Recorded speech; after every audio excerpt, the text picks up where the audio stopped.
You like comic books? Comic books. Comic books. Comic books. Comic books. I'm quite keen on comic books. Movies. Movies.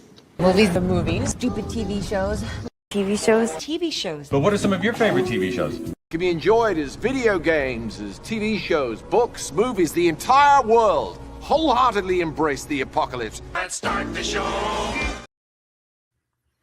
Hello, everyone. Welcome back to our Sunday edition of our show. It's been a little while since we did a Sunday one, but here we are. Life can't stop us from reading comics. Well, I guess it can, but not this week.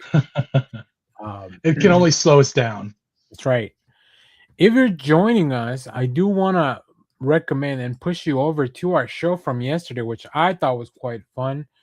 We did a Disney villains tier, mainly classic Disney villains. We'll probably have to revisit it for more contemporary villains. A few of them snuck in there because, you know, they're villainous ways, but yeah, they were so villainous they got in. Yeah, they can't. They're like, I need to be on your list. Show me the list. We're gonna bypass news or anything like that because even though we do have Emerald City Comic Con going on right now, I haven't really heard anything too crazy. And Jeff and I have a lot of comics to talk about, including, of course, this week, but also the past, maybe something from previous weeks as well. Some standouts.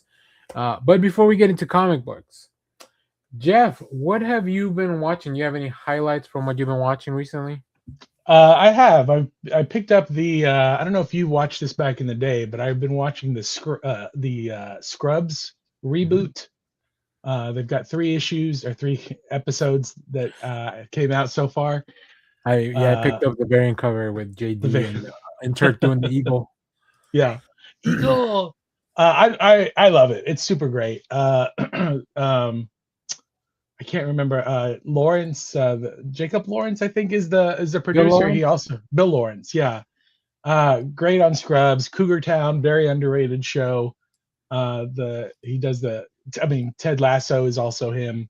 Yep. Yep. So all of his shows are fantastic. They all have that same kind of like goofy, but also will turn on a dime and become very serious and emotional. Just like this, Scrubs is the same. It's great to see those guys again. It's fun to see the new cast of characters. It feels like it hasn't missed a beat really at all. It's very enjoyable.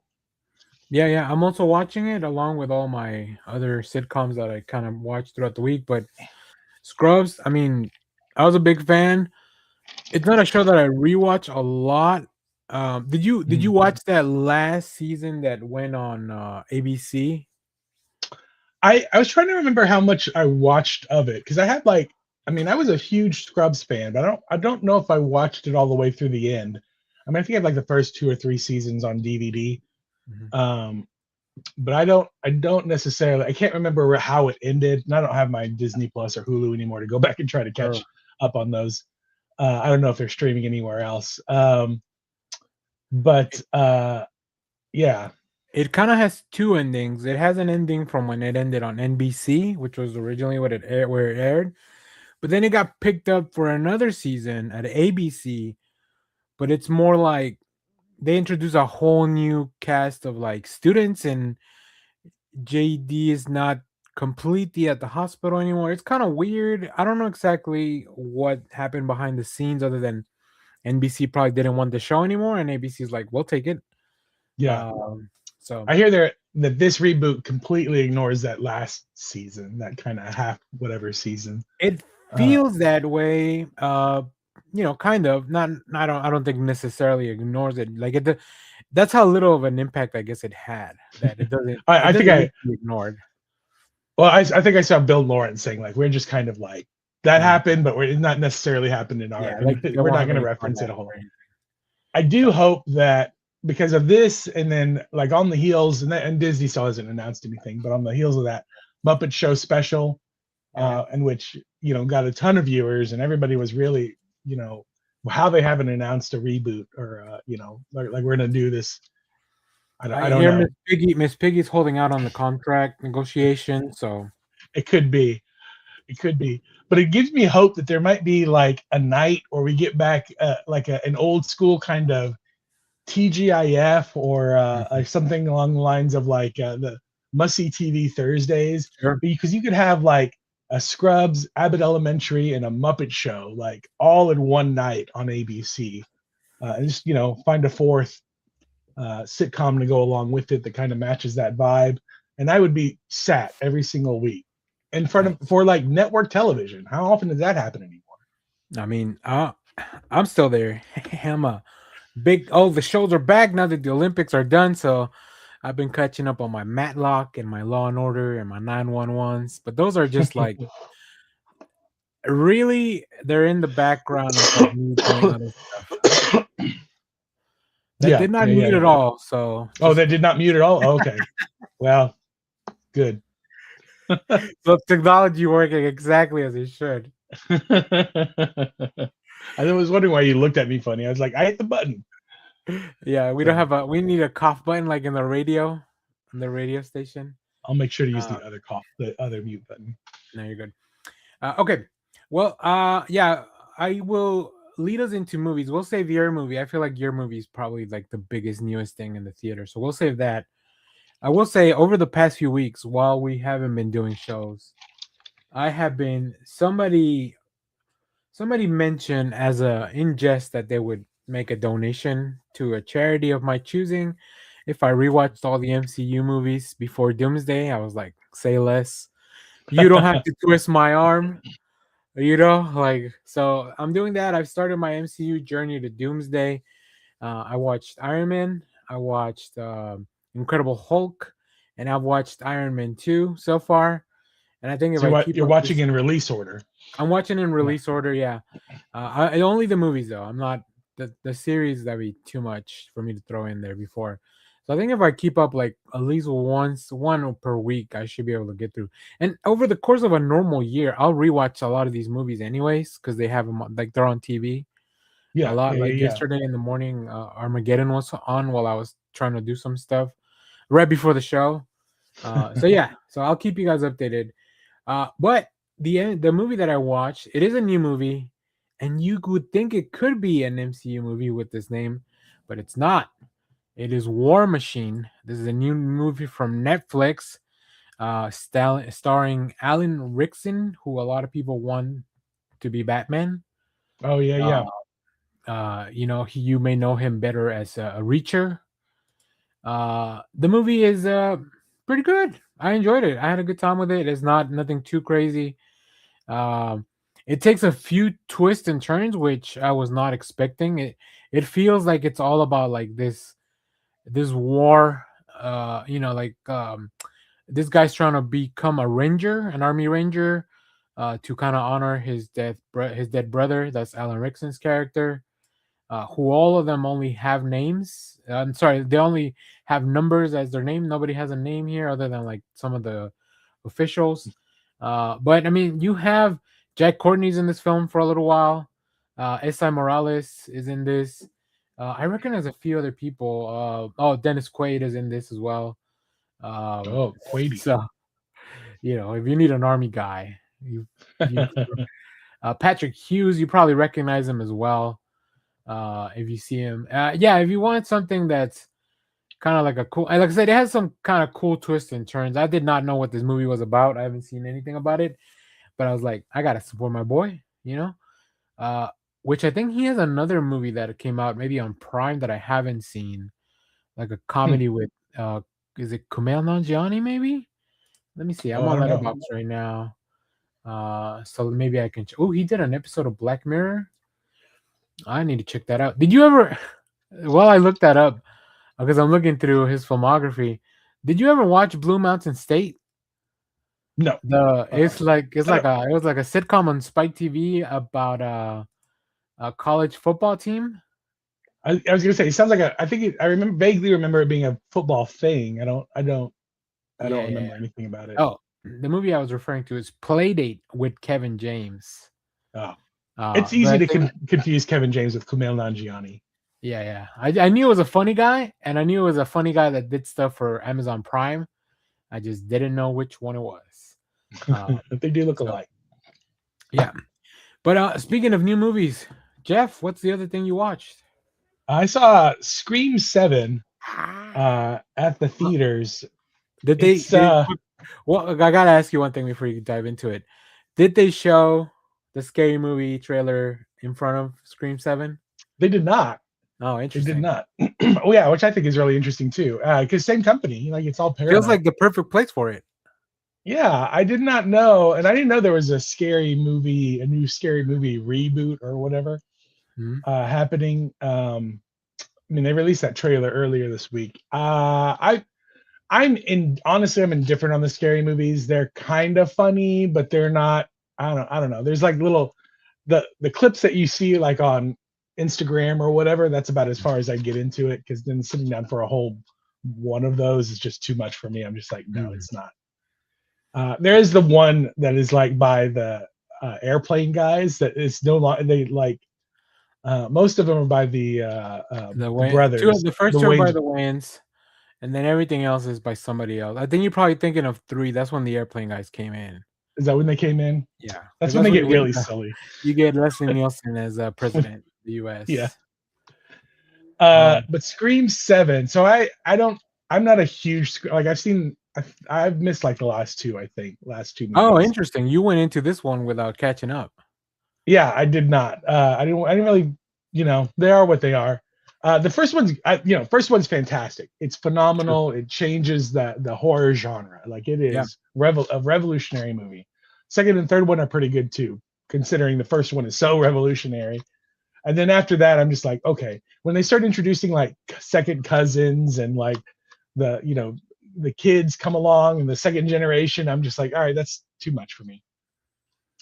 Um, but I was not. I mean, like, it's not like I missed out on anything. Like when I sat down for this one, they do reference all of the movies, but the New York one is the one that is kind of off center from the rest of them. So they kind of glaze over that one a little bit. Mhm. Um, my biggest problem with this movie, it's not a great movie. It's okay, but it is. They they try to trick you into thinking it's one of the older characters who have died previously in the movies. And so they're like, they're using AI to generate these images of these old characters that have previously passed away to confuse the characters in the movie. Except they bring back all those like actors for real to do like these little cameo spots. And in my head, in the universe of the movie, I'm like, well, why are they so old? Like they didn't de-age them any because I'm like, why would they use this? Why would they use Scott Foley looking like Scott Foley today when he should be like had died 10 years ago or whenever it was, in the movie thing? Mhm. Like, why wouldn't they? Part of me was like, Oh, if I were so they living in took the in they the took the time to age them up with AI, supposedly, or whatever. yeah, I'm like that doesn't make any sense to me. Uh, They Ghostbustered anyway, it. yeah, they yeah. I guess it does serve its purpose as a horror movie where I was wanting to yell at the screen, being like, that is the dumbest decision you could make as somebody being chased by a killer. Relax, Brenda. Yeah. But I saw it, so it's there. All right. Uh, Well, I will say I never watched. I've only seen the first one, and I feel like that's good enough. I feel like I got that's the good gist. enough. Well, I've seen the first one, and I've seen all the scary movies, so I feel like I got it. Yeah, that's all you need. Nice. Real quick before we get into comic books, this is a perfect transition into that. Did you watch that Lanterns trailer? And how much do you hate that there is no green on it? Apparently, because that's the internet's hot take, or maybe lukewarm take. I did see the Lanterns trailer. I didn't realize Ty Sheridan was doing a DC Comics now. That's what it looks like. It looks like a landman. He's got his fingers and everything. You. It didn't bother me. Like I was kind of shocked that the internet lashed out against it. It's not called Green Lanterns. It's just called Lanterns. I'm just saying. It's just called Lanterns.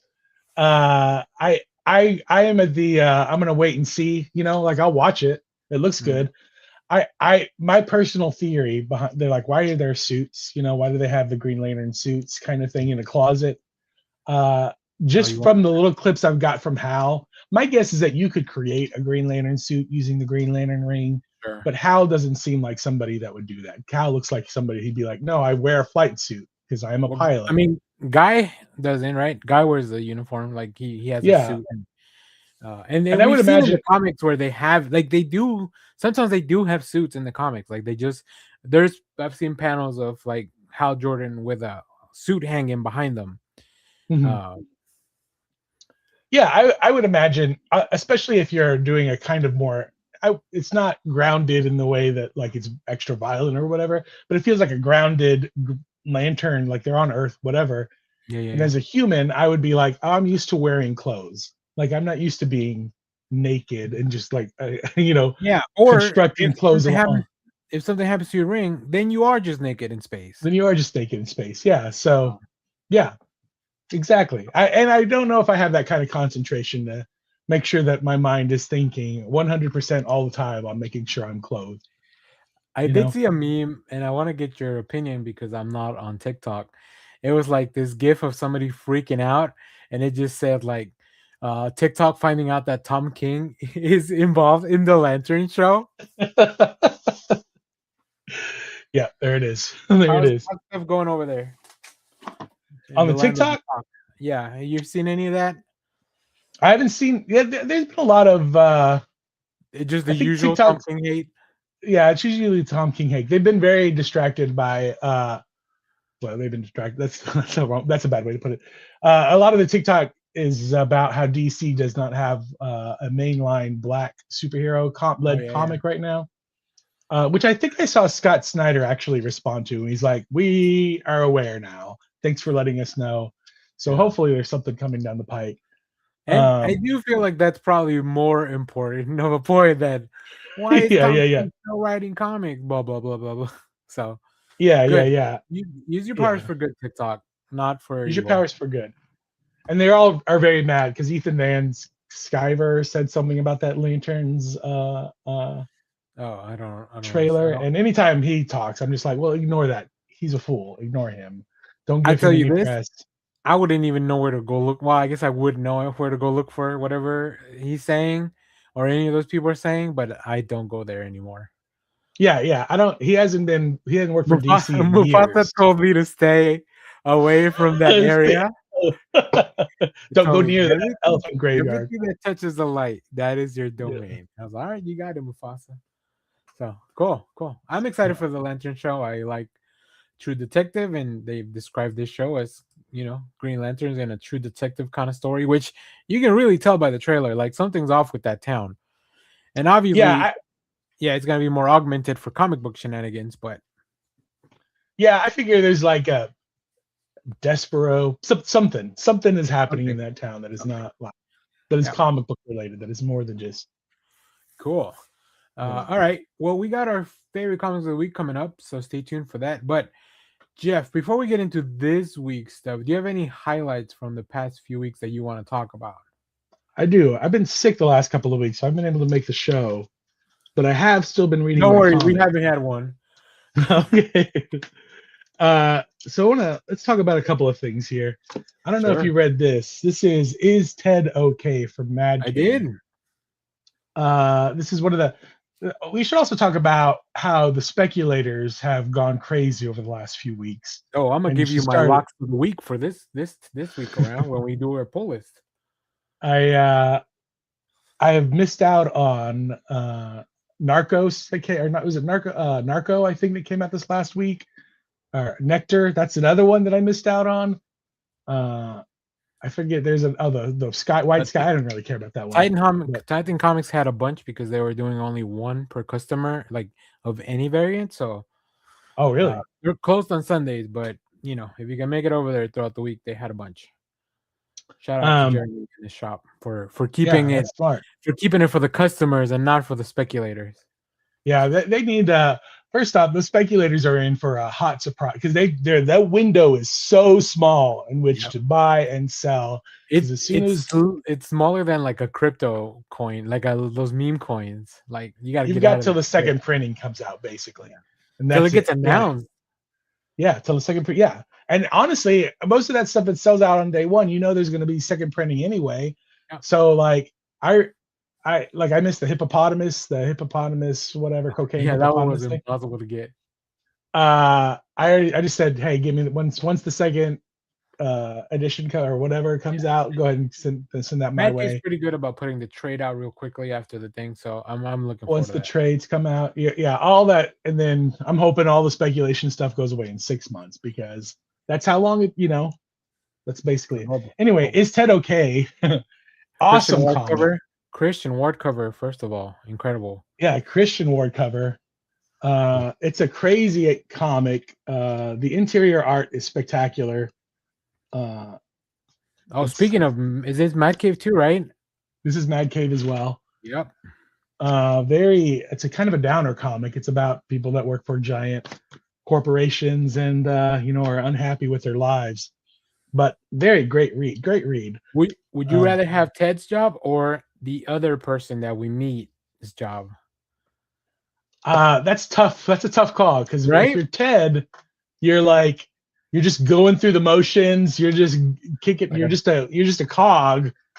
But if you're the other person that has to watch out for, tendencies where other people might be mentally unstable within the company. Yeah. What a depressing job that is to watch people go through their lives and stuff. I wonder if there's another level of that where there's people watching them too. I feel like they insinuate that because she has to call her boss. You do, right? Call the other boss, and the bosses want nothing to do with any of it. So, it's a pretty dire corporation kind of comic. Yeah, I might reach out to Dave. I don't know I forget how to pronounce his last name. Chisholm. Sorry, but yeah, I might reach out to him. Maybe we can get him on the show. Talk about where this book came from. I was able to pick up a second issue of Iron Man, which I missed on the first go around. Very nice. Cool cover too. Yeah, it's a great cover. David Nakayama cover. My favorite thing about this is that the Avengers apparently have a contingency plan, knowing that Tony Stark is going to sleep his way into trouble. And so there's this whole the first issue kind of ended on a cliffhanger with Captain America, calling out other Marvel superheroes. It's like Tony's going to be a problem.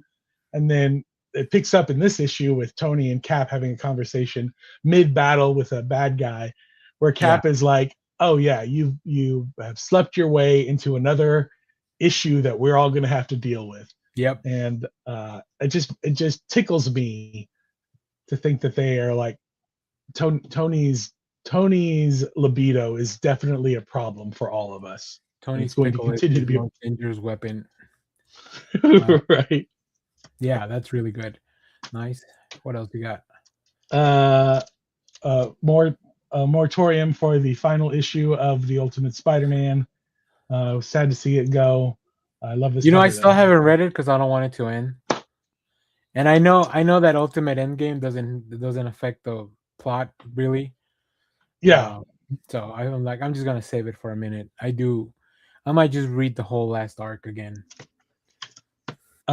These three I'm going to talk about in the Fantastic Four, this Dungeons of Doom, and this latest issue of Hulk Smash Everything. Is this a kiss, marry, block on social type of situation? Yeah, exactly. My thing is, I don't understand why anybody would buy a Red Band comic from Marvel. Just flipping through these things, which did not have Red Band editions that came out. Every single one of these has a pretty gruesome image on the inside. In this one, the Hulk gets tossed into a black hole and he spaghettifies him, like he gets stretched out, and there's a drawing in here of the Hulk getting stretched out that is pretty gruesome. In this one, we get an alternate version of Sue Storm, who basically makes her skull see-through for part of the issue. Whoa! Yeah, it's pretty intense, and as drawn by Umberto Ramos, so Oh my it's goodness. it's pretty impressive. Let's see if I can get to it real quick. Get the kids out of the room, please. Watcher, if you're watching this, get the kids out of the room. Oh my god, Look at that. dude! There's no need for that. Uh, I guess Ryan nope, North. There's no need for that.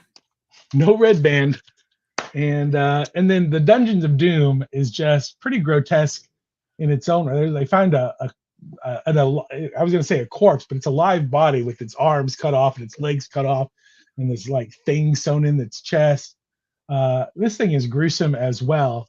So anytime I see Marvel, I was like, and this is going to be a bagged red band trade, I'm like, I don't, you don't need to do that, Marvel. You've You don't got stuff out there that is $1 cheaper and just as gruesome. Well, it is a Benjamin Percy book, so it is to be expected that there's going to be a lot of gnarly shit in there. And then Cool. one last thing I need to catch up on Okay. is the new history of the DC universe. Dakota Incident. Dakota Incident. I'm glad we're bringing these characters back into the fold. It is. I think that DC has. I think that Static could be the fourth head on the Mount Rushmore of DC comics. It should be Batman, Superman, Wonder Woman, and I think it should be Static as the fourth one. That'd be He was a good created in 1993. He had his own cartoon, and I think the only reason that he is not as big as Spider-Man, he's basically, he's a teenage superhero. He could have been Spider-Man for DC, is because he's basically a licensed character from Milestone, and so I think DC always keeps those. And this is not to excuse any of the lack of representation in those characters, but DC does not own anyone from the Dakotaverse. That is owned by everybody that Milestone, right? Milestone. So like that is why you don't see them on the shelves as often. But I am glad that DC didn't just create their own versions of those characters, because they could have definitely done that and screwed the creators out. I'd rather just have the original characters and see them come in. I think you're right. I think Static should lead that charge. And he's kind of that anchor point, especially for a whole generation that watched that cartoon growing up. Yeah, of course. And that cartoon was beloved. Like people love that cartoon as much as they love Batman and X-Men, and Spider-Man.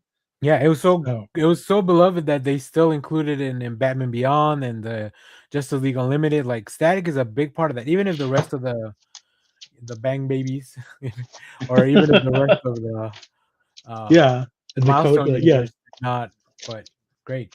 Here, let me throw out a few things from you from the previous weeks. Just touch on these real quick as highlights, because I did do reviews for a lot of these, so there's no point in me going over it again. One of the things that inspired our show from yesterday, the Ursula book, with this really cool cover by Mirka Andolfo. This Wonder Woman issue, very cool. Nice. Absolute Wonder Woman. Are you caught up on Absolute Wonder Woman? I am. That was an awesome issue. Really nice conversation with some people that they heard me talking about comics, and I recommended Absolute Wonder Woman. So hopefully they end up picking it up. The Predator Bloodshed. You guys know I was gonna say I'm a big Predator guy, but that's probably not the quote that I want people clipping from the show. He loves Predator. Phantom of the Opera. Great book. The end of the Detective Comics first, though, I guess this ongoing arc, the Brave. That was a really good run. Really good run. Really good. Really, really good. And then the last one, the new Punisher. Punisher number 1. That's a cool cover. Yeah. I love these like negative space covers. They're very cool. So Benjamin Percy, again, really gnarly. You don't need to have read the Red Band for this, but I recommend that you do, because you can kind of see how Frank got to where he is. So, all right, Jeff, let's get on to this week's stuff. Woo woo. All right. Let me pull up my list real quick. Just want to make sure. Okay, yeah. This is almost my pick of the week because it's just such an awesome comic. But Batman, the newest issue of Batman, is so much fun. And gatefold on the inside, like a complete surprise shot gatefold page where you get to flip them out. Oh my god, that's a beautiful cover. The corner box variant. Yeah, here I'll have mine open. I'll show you. So when I read this for the review, because it's all digital, I just saw that the picture was like wider than normal, and I was like, "What's going on?" I thought it was just maybe like a bad PDF or something, but no, it's because It's that full on gatefold there. And like no, like they didn't even say anything about it. Like usually there's like, oh, you got to go and get this one, whatever. No, they just dropped it just in there. Beautiful. This is a fun comic, and I said this in a TikTok review that and the story's I'm really having a. good. It feels like Matt Fraction and Jorge Jimenez are having a lot of fun with it. DC is letting them have a lot of fun with it, especially with that gatefold in the middle of the comic there. You know I'm what I just think the genius part of this DC of this Batman run so far is that nobody's really talking about much. We didn't have confirmation until now. The run starts after DCKO, but we didn't really know that. We just kind of figured yeah whatever, but now we have confirmation that this run has always been going on after the events of DCKO. So that's really fun. yeah. And oh yeah, I don't remember what I was going to say just then, but It's yeah, good. I really enjoyed it. It's good. It's good. Good job. All right, Good job, guys. I'm gonna talk about real quick the X-Men Annual #1. Ooh, This is written and with art by Ryan Stegman, also art by Sanford Green and Steve Skroce. It's very oh, I cool, like these gross. very meta. Ryan Stegman and Sanford Green are in this book.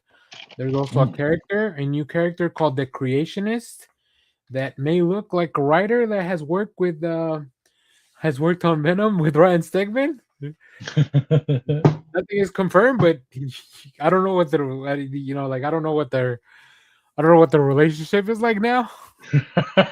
Well, okay. But it could be just like a fun thing. Like Ryan Stegman's also a really funny guy, so like I think I can see how everybody kind of would be on board for that too. So I don't know. Make of that what you will. TikTok.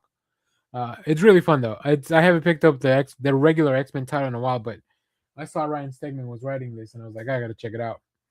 Is that a standalone kind of annual It's a issue? pretty well standalone. It reads. I mean, other than the fact that I don't know why Phoenix is in this book. Like I don't know if she's in the roster right now or not. That's the Mhm. only thing that I was like, whatever. I didn't finish the Phoenix series yet, and I'm not reading the current X-Men, so I didn't know why she was in there. I also think Ryan Stegman's taking a little break from X-Men. So Okay. So we can write X-Men. yeah. Yeah. Here's the latest issue of Sacrificers. This thing only has 2 more issues left, and then the whole story will be complete. Ooh, Which then I I'll probably recommend. get If on you've it. not read it, like go for it once it's ending. It's a great story. It is the whole first 13 issues are about this character named Pigeon who takes down the rule of law and then he puts himself in charge and then finds out being in charge is not as easy as it looks. His world starts falling apart in this issue. And yeah, it is all gas, no brakes, really good stuff. Very nice. Great artwork. All right. Next, the latest issue of The Twilight Zone.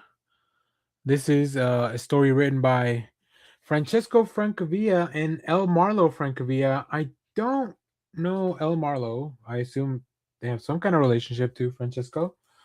But I mean, I love Francesco Francavilla. So, and I get to pick up the Martin Morasso variant as well. Oh, that's awesome. From Superman, the Kryptonite Spectrum, and of course, Ice Cream Man.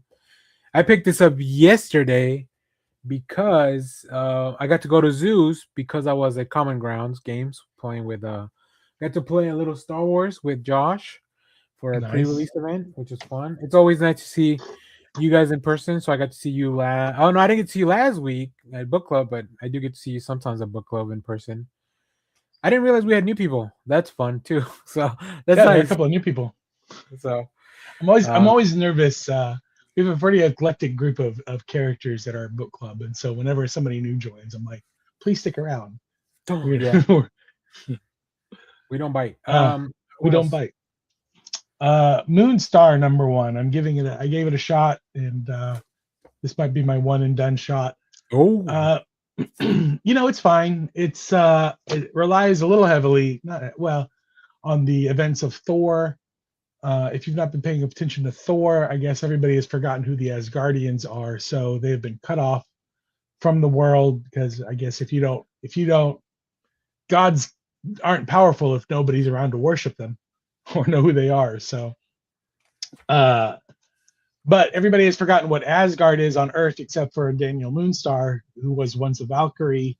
And there's some Asgard weapon shenanigans happening on Earth, so she is conscripted into trying to fight that.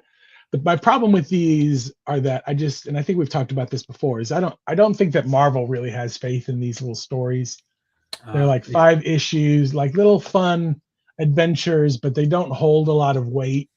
They're kind of forgettable within like 6 months to a year. Like, oh yeah, that happened.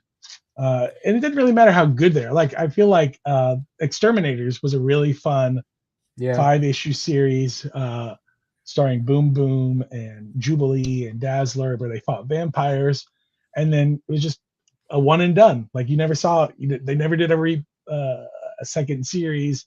Who knows what happens to those characters going forward?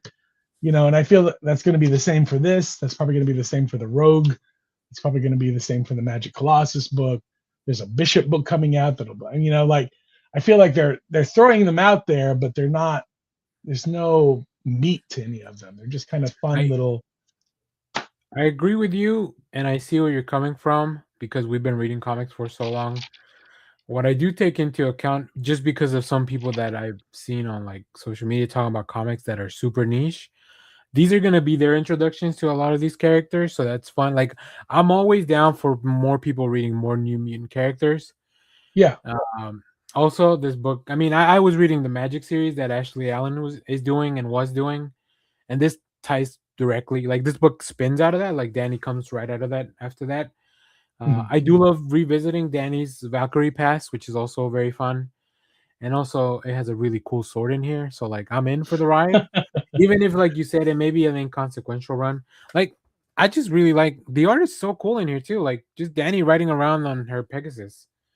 To me, it's like one of those, like, Netflix shows that like when Netflix is like, no, we just want you to kind of, it's cool. Just watch it in the background. It's not something that you really have to pay that much attention to. Yeah. Which is kind of what I feel about these little mini series. Again, I want to. You mean don't pay attention to, as in like this won't be like big consequence to the larger Marvel continuity. Not that you don't need to pay attention while you're reading the book. Otherwise, right. Yeah. So it's not you're not going to get any big character shifts. You're not going to get any this is going to define a moment that will come back later, in any way, shape, or form. But it is cool. I did like it. And then, how did Danny get a copy of Daredevil #1? That's what I want to know. I need. She probably had somebody from Marvel editorial ride the Pegasus, and then they're like. I have seen a few people on Instagram and like get Marvel Daredevil like packages, and I'm like, how do I get in there? Yeah. Marvel. How many followers do I need before I start getting the preview merch? Yeah. It's not like I talk about your books every week. Sometimes we shit on them, but that's on you, not me. Yeah. All right. What else? My turn. Well, one thing I didn't talk about. I'll talk about something else that I forgot while I'm talking about this. So this is a Star Wars Shadow of Maul. This is a book, a prequel to the upcoming Disney show by the same name, maybe. I don't know. Yeah. I think it's called. It's a Maul show. You know it's coming. You saw the trailer. Funny enough, this is also by Benjamin Percy. So I don't know how many books Benjamin Percy's writing, but it's a lot. It doesn't really focus a lot on Maul just yet because it does need to establish like the time area and all this. But it's fun if you like Star Wars books and you like books that connect to TV shows. You should. And if you love malls, yeah, if you love malls, let's go to the mall. Let's go to the mall with Maul. While we're talking Star Wars, one thing I forgot while we were doing like not comic book stuff, but it is tangentially related. This morning, I actually just finished Star Wars Bloodline. This is a book by Claudia Gray that focuses on Leia's time in the Galactic Senate, like 20 years after the end of the first trilogy. Okay. So if you want more Senator Leia, you should read it. It's a very, very good book. A lot of twists and turns.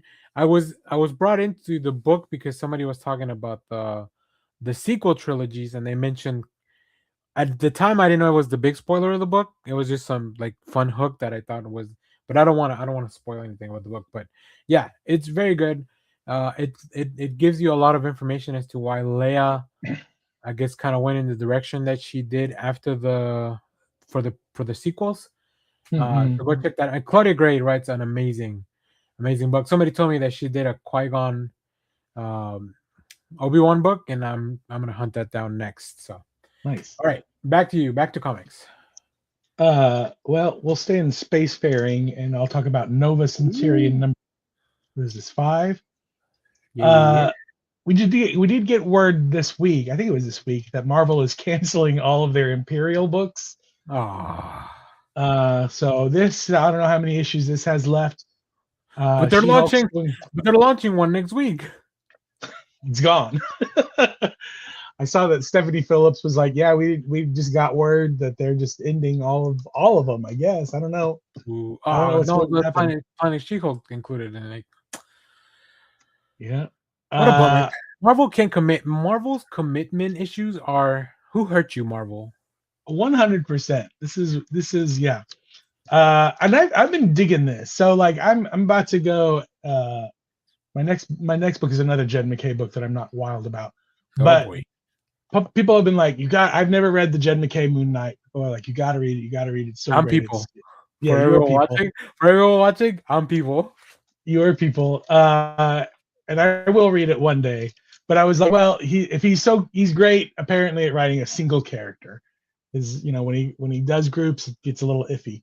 So I picked up Nova Centurion on the hopes that I'd be like, yeah, I'm getting it, and I'm getting it. Like, this is an awesome book. Rich Rider is just kind of this average guy in space, just trying to do the right thing, and it's fun. It's a fun book. He's just kind of your average guy with superpowers. Yeah. And to know that it's going to get canceled in a few issues really bums me out, because I was really starting to get into it. Also, there's another kind of gross, like one of the characters gets infected by some alien spore thing. Also, pretty gross in here. Again, who needs a red band? I wonder if comic books maybe have always been gross, and now, Jeff, as you are more mature, you're like, oh, that's What's going on? disgusting. I think they're getting gross, because then Absolute Superman, Absolute Batman have been full on Absolute body horror as Batman? of late. Dude, I read next week's already. Woo, boy, talk about gross.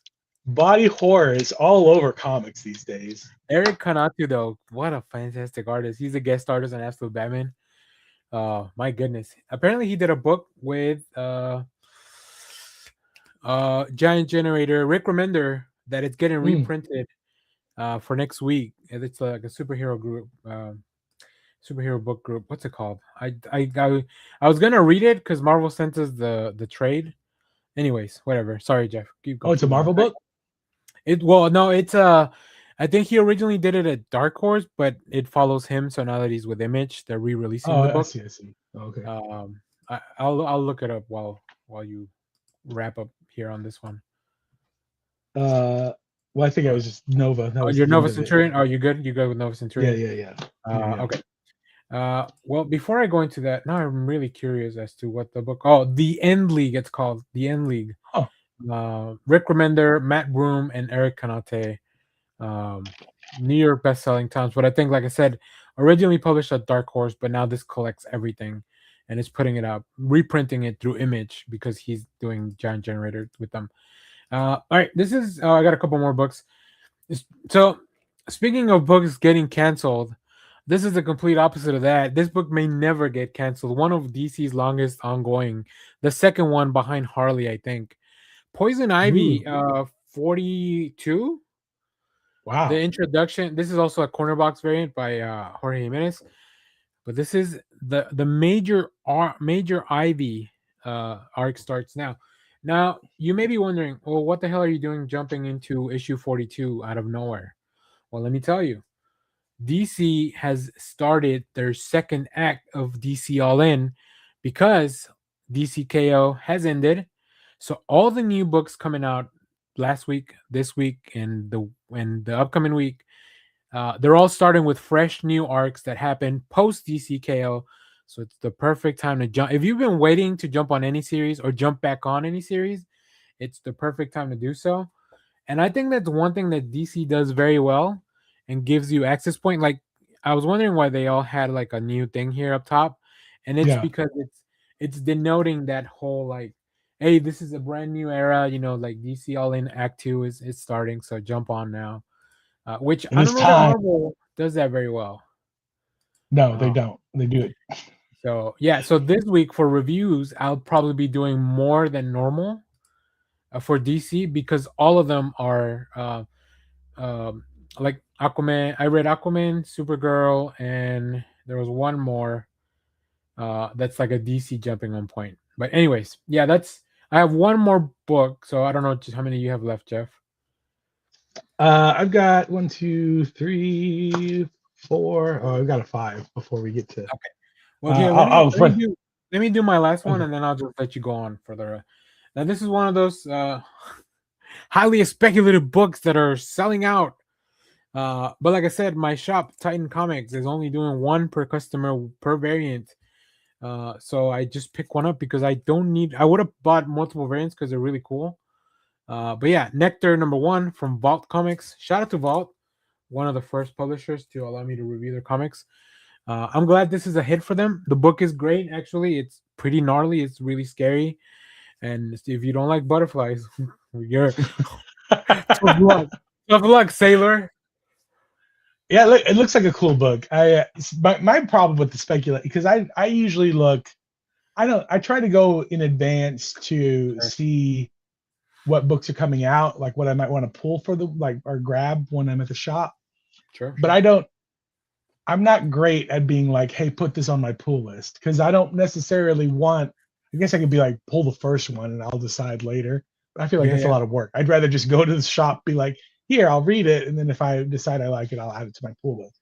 Yeah. But now I feel like you have to call in advance and be like, well, please let me, It's also a good way to like save money because if I don't pick it up, then I'm like, well, too bad, right? I'll read it somehow, or maybe we'll get a review for it or whatever. I know not Yeah. everybody has that luxury, but you can probably read it afterwards at the library. A lot of these companies are doing like same day release at the library. So if you really want to read it, you can probably find the way. Somebody did ask me because Vault is kind of hard. Somebody asked in the review like where they could read this digitally. So I skeeted at Vault because I didn't know where to go. But if you go to the Vault website, you can buy the comic digitally there, or you can buy it through Neon Ichiban. I don't know if Sweet Shop, which is another comic book alternative for buying comics digitally, has it yet.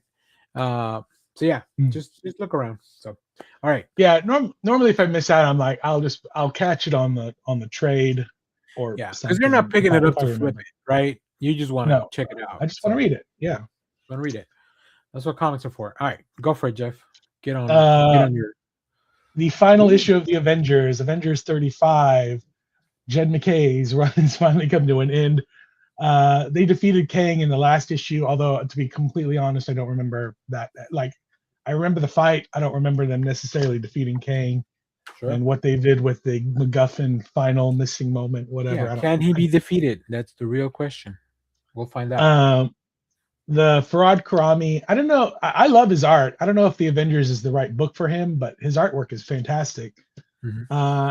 And after 35 issues, I can say that this Avengers run happened. I don't know if it was good or bad. I don't think it was. I think it's kind of very middle of the road. I think the roster is kind of all over the place too.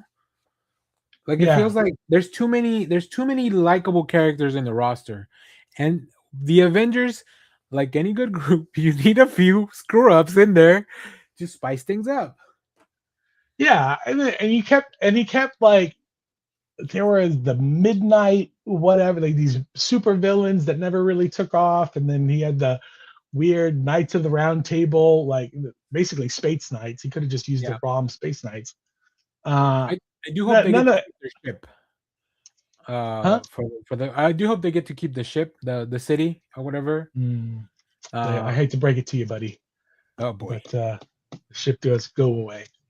Oh well. Batman Arcadia, Batman Green Lantern Question Arcadia #3. I didn't know this was a 4-issue series. I got to the end of this one. I was like, how are they going to wrap this up in 2 pages? Turns out they don't. Turns out it's a whole other issue. A whole other issue. It's a fantastic book. Again, it feels like it's Denny O'Neil and Neil Adams doing classic 70s Batman kind of stuff. I like that they're leaning heavily into the fact that both Oliver Queen and Bruce Wayne come from privilege, and how that kind of affects their decision making when it comes to stuff like this. That's what my buddy Paul from I Read Comic Books, he said the exact same thing as you. Like, he compared it to the Denny O'Neil, Neil Adams stuff from back then. So if you like those vibes, I think that's the perfect book. I read the first issue, and then I did put it on my list. So I was like, oh, this is only 4 issues. I'll just read it when it's all done. It's also easier for me to do one video than I guess to do 2 videos, one for the first one and one for the wrap up, than to do 4 videos. So the newest issue of Absolute Superman, which is fantastic. Again, body horror galore. We get Parasite in this issue. Superman and Hawkman. I saw a panel of that Lex Luthor getting Clockwork Orange, maybe. Yeah. Brainiac. The Absolute Brainiac has kidnapped Absolute Lex Luthor, who is just kind of an everyday gentle soul in the Absolute universe. But who knows what's going to happen to him now that Brainiac has tortured and killed his whole family. But again, body horror galore, and I think Absolute Superman was getting lost in the cracks of the Absolute universe. I think everybody loves Absolute Batman. Everybody loves Absolute Wonder Woman, and then people were like, yeah, Green Lantern, Flash, and then Superman 2, kind of whatever. But then and Martian Manhunter, everybody was Martian Manhunter is its own environment. Like it's its own ecosystem. It's just, it's standing out there being very on its own. It's like, oh, this is fucking prestige comics, but yeah.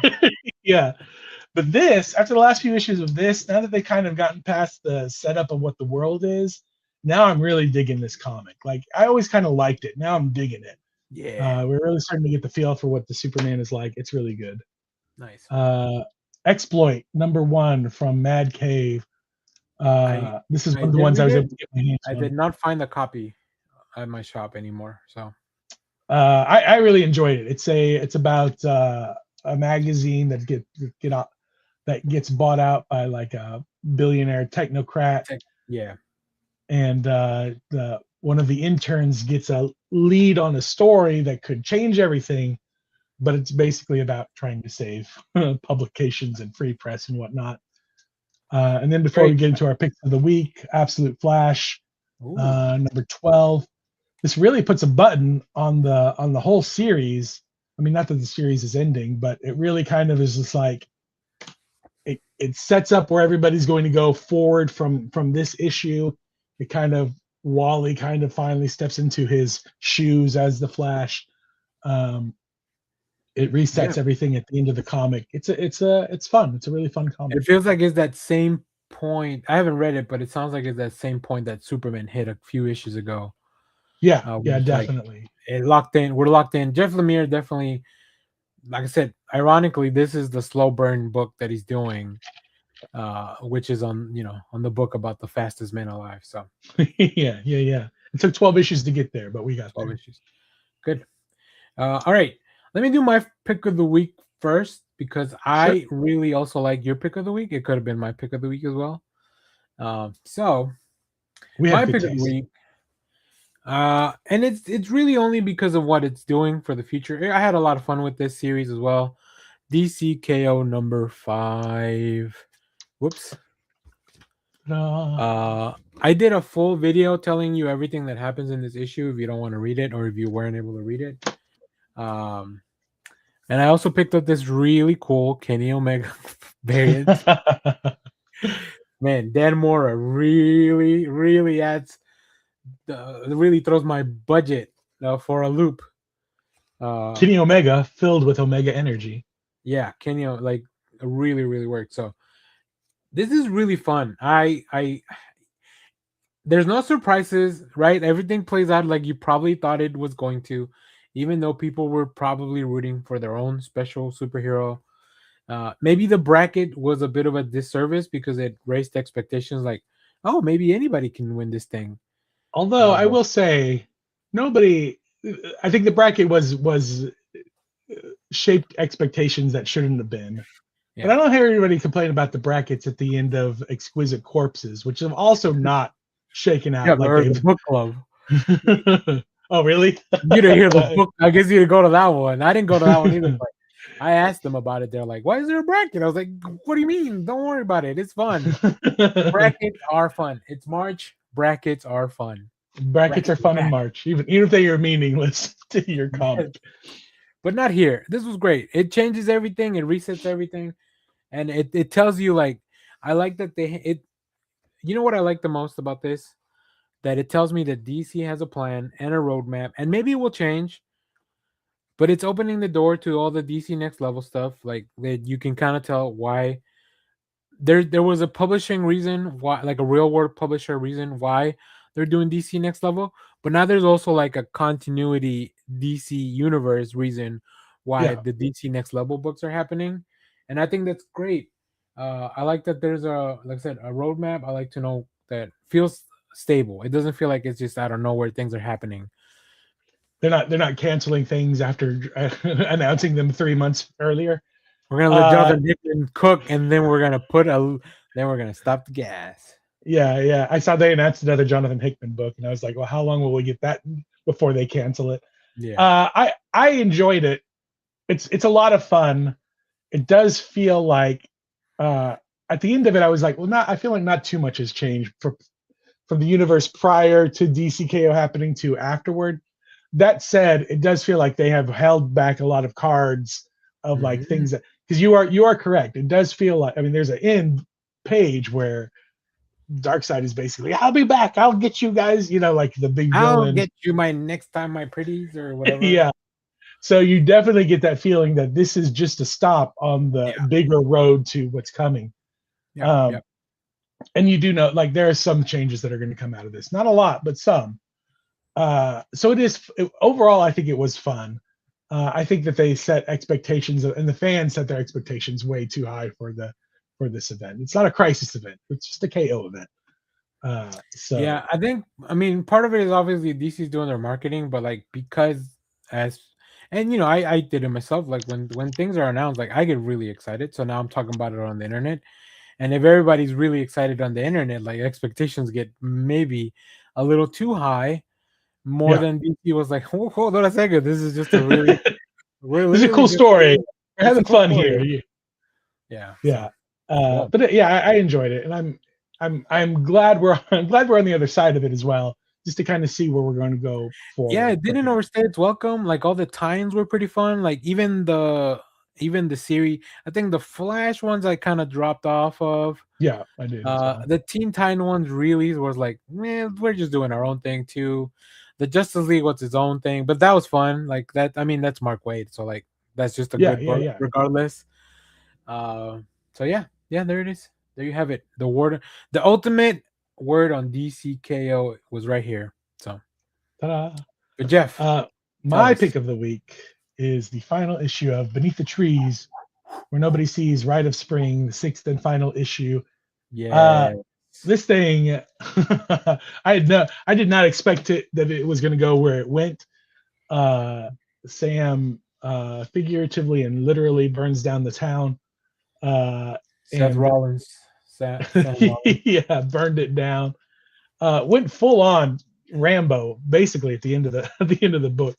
Yeah, Uh, I but like loved it. I Rambo from loved. like the fourth film. Yeah, yeah, exactly.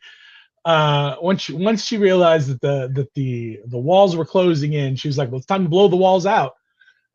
So it was amazing, and this got picked up for something, right? This is like a Something's happening to animated. this. It has to be. Yeah, yeah, yeah. Yeah, I can't wait because I just had so much fun with it. And again, it sets itself up for yet another sequel, maybe somewhere down the road.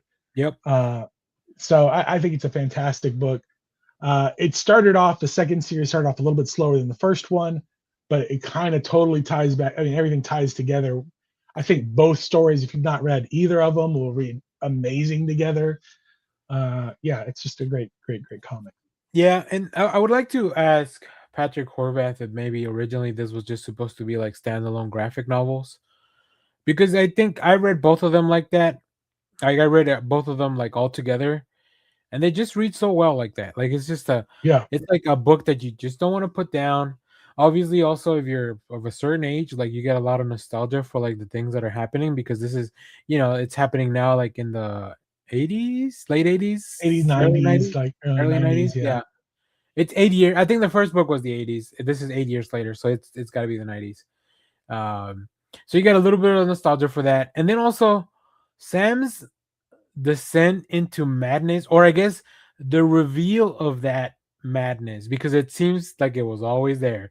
When we yeah. get to meet her parents, that issue with her parents, holy shit! I'm like, I'm supposed to root for you. What the hell, Sam? Yeah, Sam's a nutcase.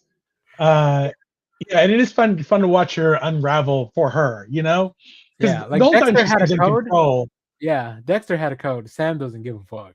No, Sam is, well, yeah. Sam will take you out, no matter who you Yeah. are. So So yeah, great work. I will definitely try to reach out to Patrick Horvath. Maybe around the time that the collection's coming out. Hopefully we can talk to him, because man, oh man, I haven't read much by Horvath, but everything I've read, like if you yeah, haven't read Free for All, you should go check it out. I believe that was by Oni Press. Fun one shot, a lot of commentary about current day stuff, but in a fun way. mhm. And then, like I said, these two books have been just incredible. So excited for the future. And then, of course, he's a very talented individual because he's doing the book. Other than the letters, it's all him, right? Yeah. And I All think him. some of the design of the book is also somebody else. But yeah, it's really cool stuff. I love the credit page for each one of them, like some kind of old '90s internet page. Like a That- loading page or yeah, whatever. Yeah. very cool, very cool. Great pick of the week. All right, you have any stuff you haven't read? I got a big pile of stuff I haven't read, so I can go through that as Uh, well. I have read everything. I've been so sick. I just sat down and read it all. Good I'll job, tell you what, Jeff. while you're going through your stuff, I'm gonna run and do a thing real quick. I hear it. All right, cool. Yeah, I'll be I'll right get back. the full screen. Oh, that's not the full screen. Okay. All right.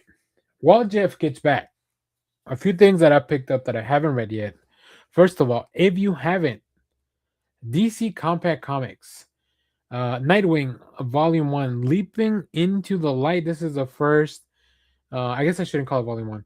Leaping into the Light. Oh, what does this collect? I think it's 12 issues because it's pretty beefy. So yeah, go check this out. Compact comic, $10 still, even if it's all this stuff, it's still only $10. We have this Hello Darkness number 19 with this really cool Fiona Staple, Jenny Frison cover, not Fiona Staples. Ultimates 21, which I also haven't read. Really cool. Once again, this is peripherally tied into the end game stuff that's going on. Justice League number 16, which is another DCKO tie-in, but these are very loose tie-ins, so I can read this even though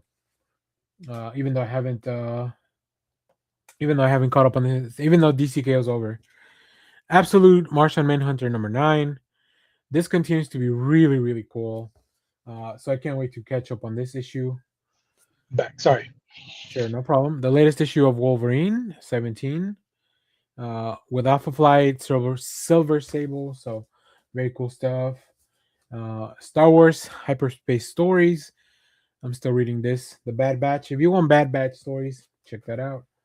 The latest issue of Godzilla, number 8. Boom, boom. Have you Uh, been watching? I started watching. I didn't put it on the thing. I started watching Monarch I on also didn't put Apple. it on the thing, so maybe we can talk about it. Here, let me get through this, and we'll talk about Monarch real quick. I got 3 more books. They reprinted the Marvel Team Up, where Invincible meets Spidey. I Oh was able yeah, to yeah. pick up the. This is not the original cover, but this is the Ryan Otley cover because I think the original one was by Cory Walker. Yeah. But I love Ryan Otley's work too. Also, Jesse Lonergan is doing these variant covers for Speed Racer, which are gonna connect. And as you can see, like the track kind of goes here and then goes here, so that's gonna be fun to try to track all that down. And I like Jesse Lonergan's art a lot. And the last thing I picked up, comic book related, I have a whole separate video that I'm doing because I went to Barnes and Noble and bought a bunch of shit that's not comics. Uh, the Nobody. This is a collection from Dark Horse by Jeff Lemire. We got sent the preview, but I didn't read it because I know it's Jeff Lemire. I know I'm gonna have a good time with it. And I was at Zoos yesterday and they had it, and I love a good hardcover. So there you Nice. go. So before we get to our pull list, we're gonna take a little Monarch break.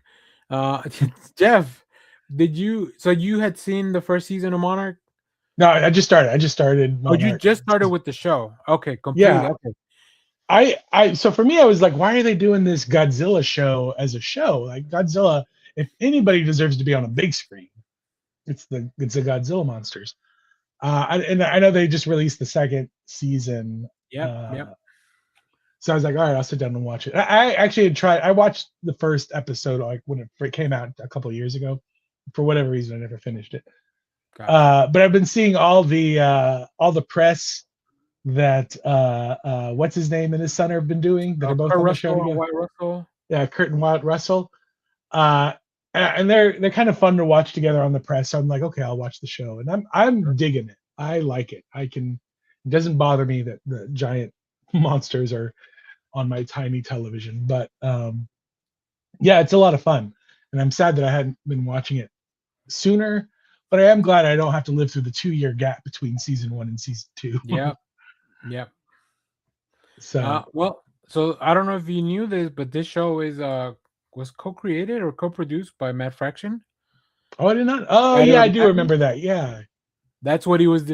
If you've been reading FML, that's what he was doing. This is what he's been doing.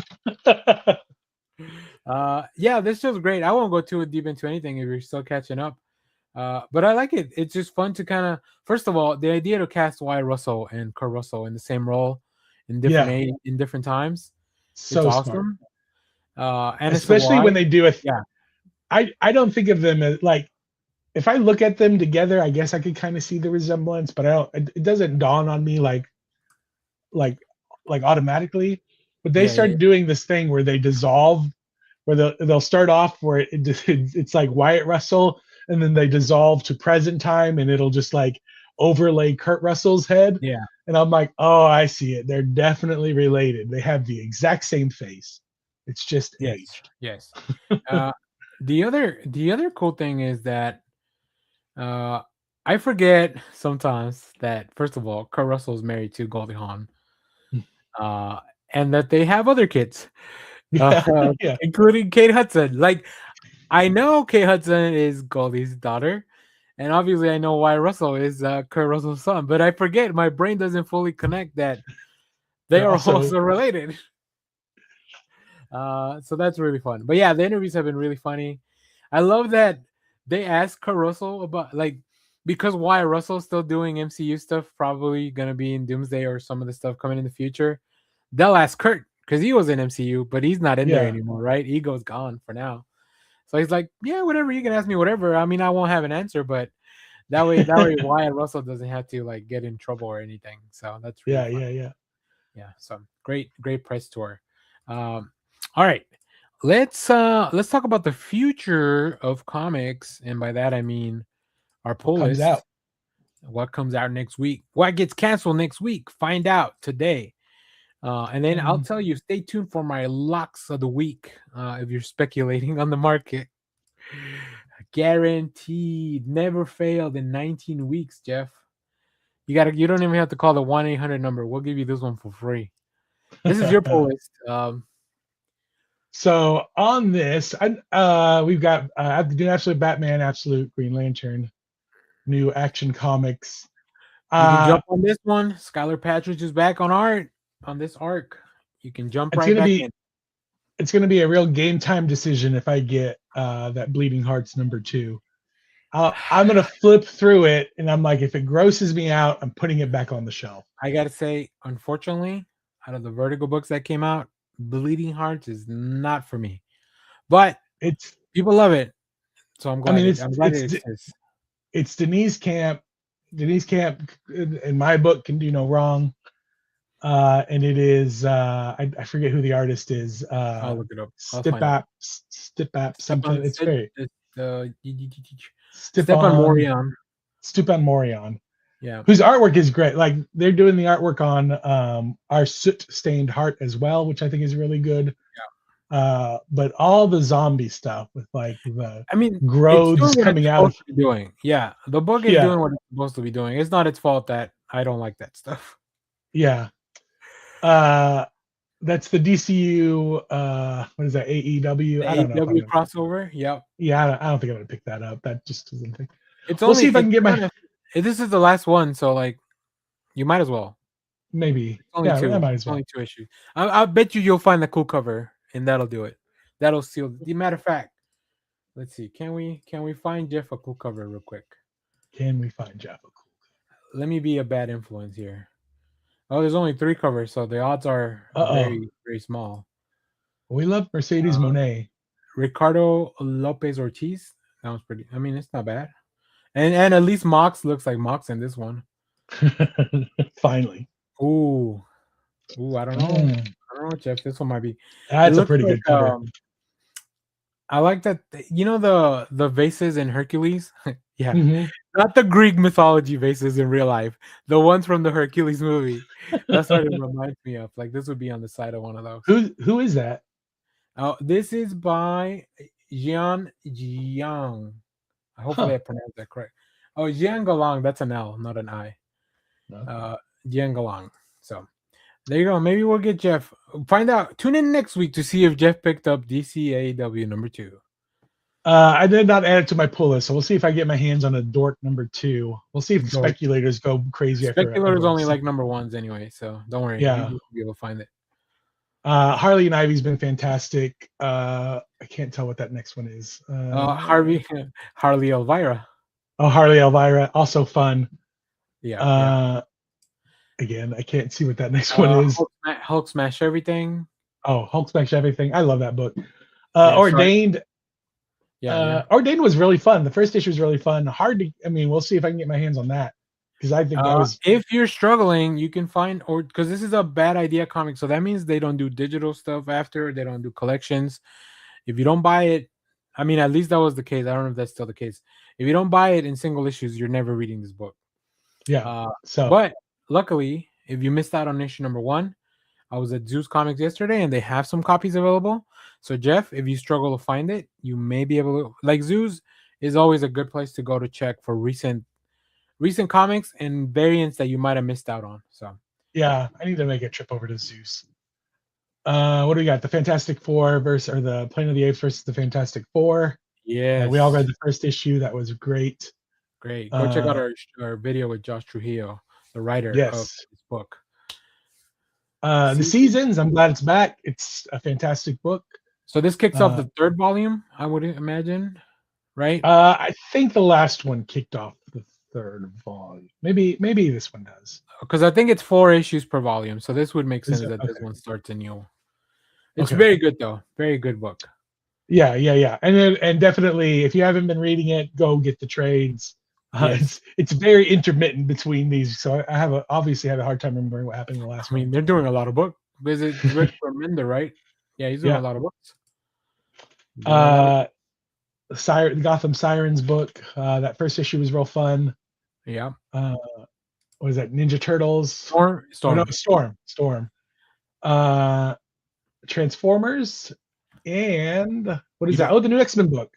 Oh yeah, so excited for this. Eve Ewing. This is by Eve Ewing. Yeah, this is by. Hers is the one that got canceled before the whatever that crossover event was. Yeah. So I'm glad they gave her a new book. So I'm excited for this. Me too, because that one was exceptional. Pun fully intended. And then Transformers, Elita Prime coming to Earth to kick some ass. She's really mad at Optimus Prime. She's so mad at Optimus right now.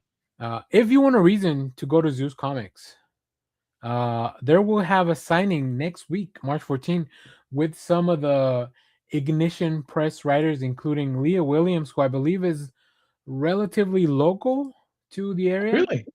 Also, Jim McCann, writer of The Other Half, and Joe Eisma, who is, I believe, also relatively local. So Hmm. March 14th, Saturday at Zeus Comics, you can go meet these Ignition Press creators. I might be at that thing, so we'll see. We'll see. I do love Ignition Press, and I haven't read the other half, but I do love Voyeur, and then also Leah Williams, of course, doing a lot of really cool. Yeah. Whoops, this is my pull list, and let me tell you, Jeff. Let me give you my locks of the week for a comic that might blow up in price. Lock it The up. first- I have two picks because I can't narrow it down anymore. But I think this one here is gonna have it for you. This is 51 from Mad Cave Studio by Kurt Pyers, Jacques, but not that Jacques, the other Jacques. Uh, the It's one just a without the job. C. It's a very bonkers book about aliens and Area 51. And I think this one might be what the speculators are looking for. Kurt Pyers is doing a lot of books, so Mad Cave Studios. And the other one that I think might be something that speculators lop into because of the premise, Tigress Island. Oh yeah, yeah, yeah. This book is an homage to like exploitation action movies from back in the day. And I think that's what people might be looking for in their comic books. I've read this. I got a review coming out later on. But just based on that, I think those might be the books that if the speculators are looking for a new book to latch onto. Now, do you Uh, think the speculators are going to get it? Because that one has doesn't that have a red band kind of covers for each issue? oh, let me see. I'm going through the covers. There is a cover with boobies, but they're covered by boxes. It's a Yep. Luana Vecchio cover, which makes perfect sense because that's the kind of stuff that she does. Yeah, I don't know. I don't know. Maybe that's maybe Area 51, or maybe 51 will take the price because of that. I don't know. It's got to be. But So I work from home on Wednesdays, so I usually sneak out early for lunchtime. my comic shop. My local comic shop opens at 10. I'll usually sneak out at 11 Oh, to go to the shop, and the last couple of weeks it's been like, because again I like to grab off the shelf. I have a pull list, right, and it's sure. but not everything is on it. So I'll pull up. In the last couple of weeks, it's been like, oh, I got the last copy, right? And the store's only been open for an hour. So now I'm starting to like, should I leave earlier? Do I have to leave to go to because of all these insane Make people it that an are just, early coffee run and be there at 10. yeah, I might have to Uh, do that because Nice. it's getting crazy. Well, let us know, Jeff. Report back or follow Jeff on TikTok because he's really quick about putting up the books that he's picked up that week. Yeah. All right. Yeah, I have very similar books to you. Absolute Batman, Absolute Green Lantern, DC Dub. We have Die Loaded, number 5. D&D The Fallbacks, number 2. This is a Greg Pak book. I'm a big fan of Greg Pak. I don't know if I'll pick this up, but I did put it on here because I wanted to read it. This is Aquaman or Emperor Aquaman, number 15. They just switched the title. There's not 15 of these. Like, you haven't missed out on 14 other Emperor Aquamans. The But Exorcism. they've done the thing that Marvel is afraid of. So Marvel will cancel Scarlet Witch and then relaunch it as Howard. Scarlet Witch and Quicksilver number 1. Yeah, Not people already DC. know. They get it. DC. They're just like, They get it. hey, they get it. The Exorcism at Buckingham Palace, number 1.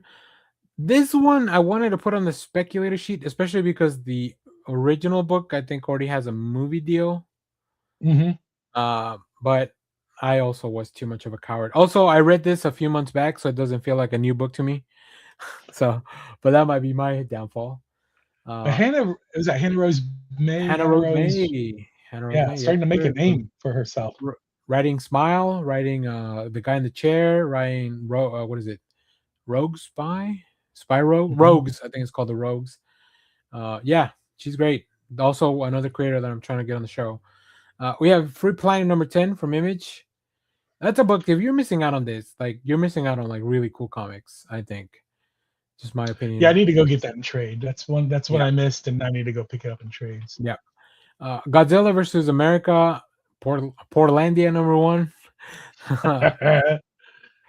Is this a book that already got canceled? Who knows? Imperial Guardians number 1. I don't. This is not a direct spin out of Imperial, but it sounds like it is. Yeah, So I'm wondering if they didn't cancel it right off the bat. yeah, I don't know. This is the last issue of Marion Heretic for now, issue number 5. Tini Howard, once again, somebody we had on the show, so make sure to go check out her video with me. She also talks about Sirens Love Hurts, so we covered it all. The other half, number 1, as I mentioned, creators are going to be at zoos, so if you want to pick this up, I mean, I'm sure they'll have books for you to pick up there to get signed, I guess.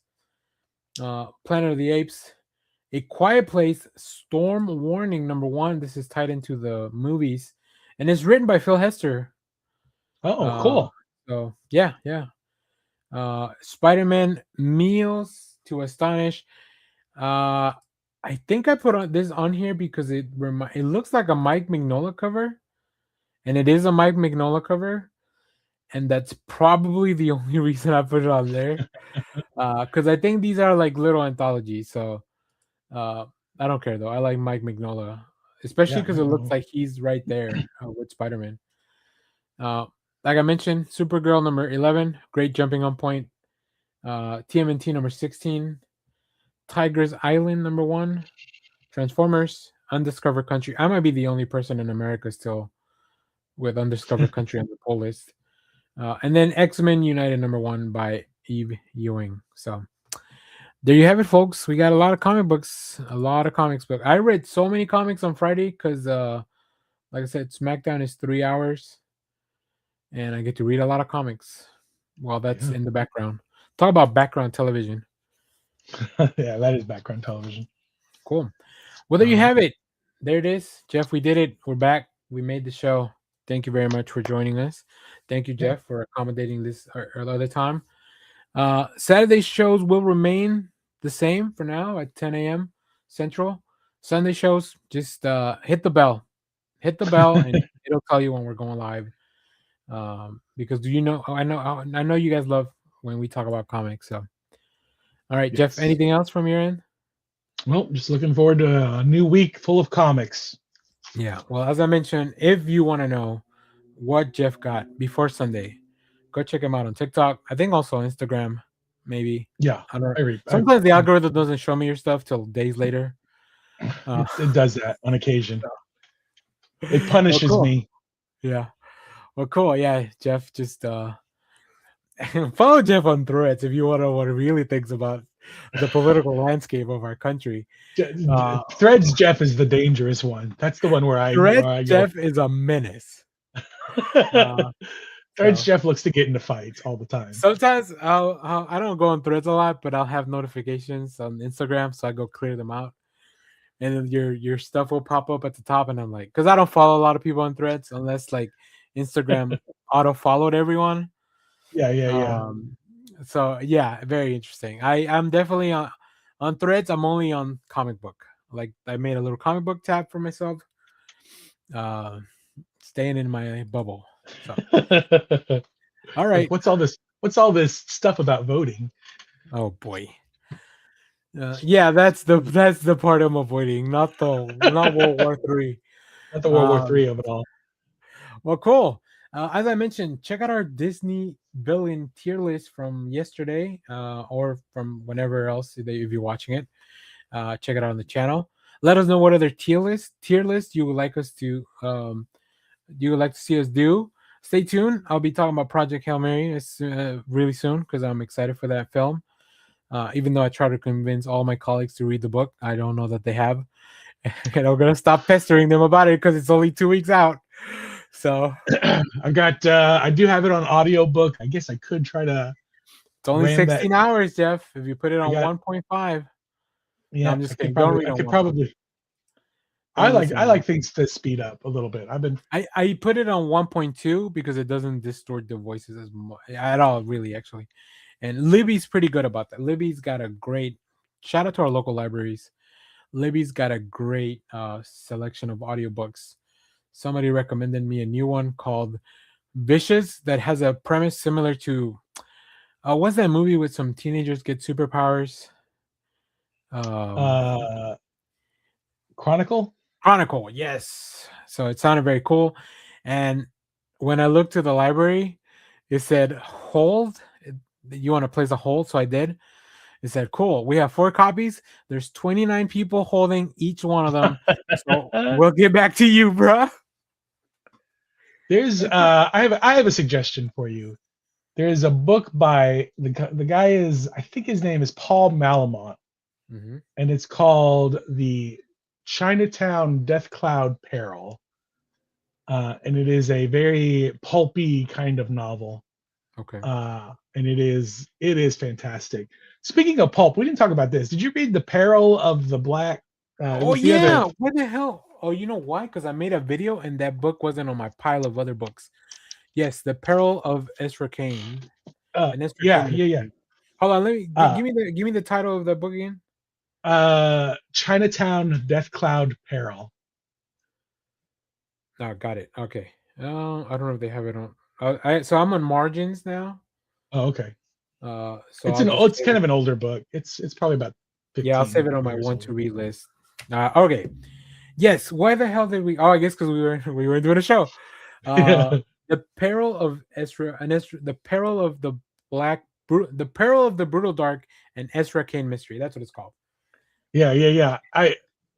Too many words on the title, because when I went to go find it, I thought they had sold out, and he's like, "No, you got to go look under." And then my guy was like, "It's under P." So I was like, "Oh god." Fantastic. That is my favorite. That would have been my fave if we had done a show that week. I'll tell you that right now. Yeah, easily. That is pulp, just what greatness. Yes, so good. And it's so like, good. just when you think it's not getting bonkers enough, like you're like, oh wait, there's a supernatural aspect to this book. Yeah, it's so good, so good. So I said I'm not a big fan of the Bleeding Hearts book, but End of Life and Brutal Dark, right up my alley. Both of them. Yeah, both of those were great. Incredible book. Not like I said, not that Bleeding Hearts is not good. It's just not for me. I've heard a lot of people talk great things about it. So go check out their stuff that they have to say about it.